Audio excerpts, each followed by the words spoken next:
Did I just fall into the low barrier to entry trap? I think I just did.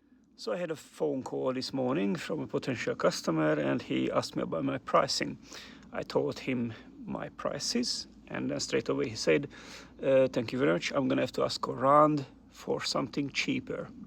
The conversation could have ended here, but I didn't want to let him go. I wanted to talk to him and let him explain his exact reasoning for saying that. Turns out he's a businessman, a building contractor with about 11 employees. So you would think he must have money comfortably to spend money on firewood. But no, he feels like he needs to do more research for the cheaper stuff. And he says the market is overloaded with firewood. There is plenty of it. Prices are ranging a lot. So he doesn't need to buy the expensive stuff. And I didn't think I was expensive. I was trying to price myself in mid-market because I've also done some research. I've seen very cheap stuff and I've seen very expensive stuff. And I thought, let's put myself somewhere in the middle.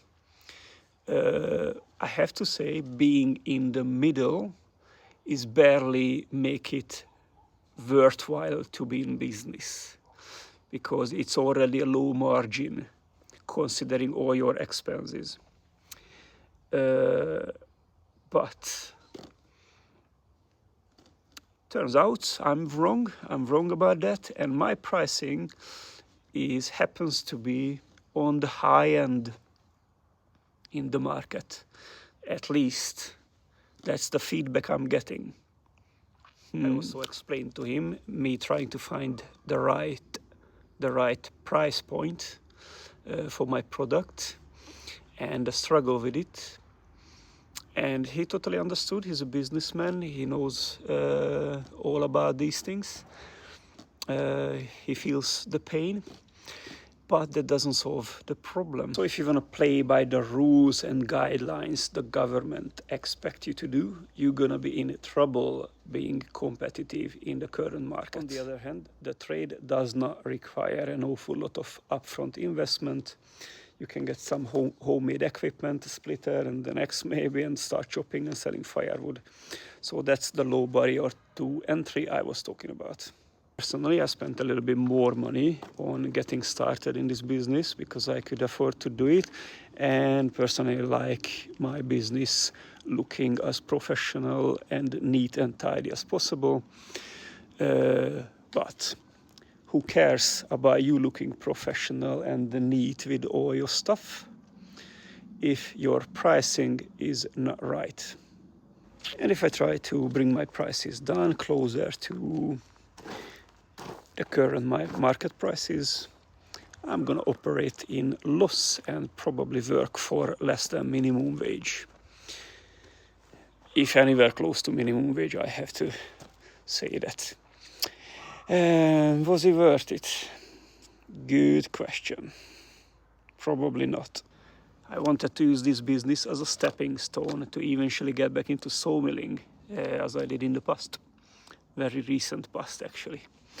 But when the stepping stone breaks in half under your foot straight away on your first step, then what are you gonna do?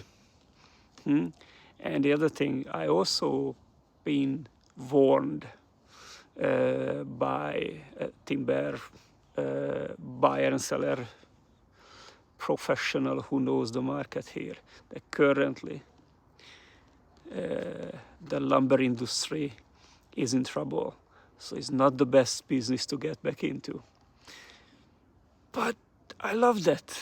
I love freaking sawmilling. I enjoyed it so much I want to get back into it. But I'm being warned, it's not good right now. Should I listen? Should I listen? What would you do? Tell me. One thing for sure, eventually I have to diversify and stand on multiple legs. would be these directions. I'm not sure yet, but I'm gonna have to make the decision based on my skill set. Wish me luck.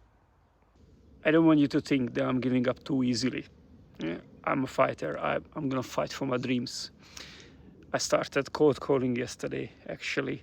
Big building suppliers who happen to sell firewood too, and exchanging emails and phone numbers.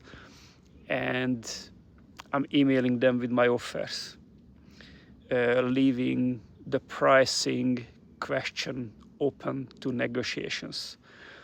And see, I want to see the feedback from those guys too.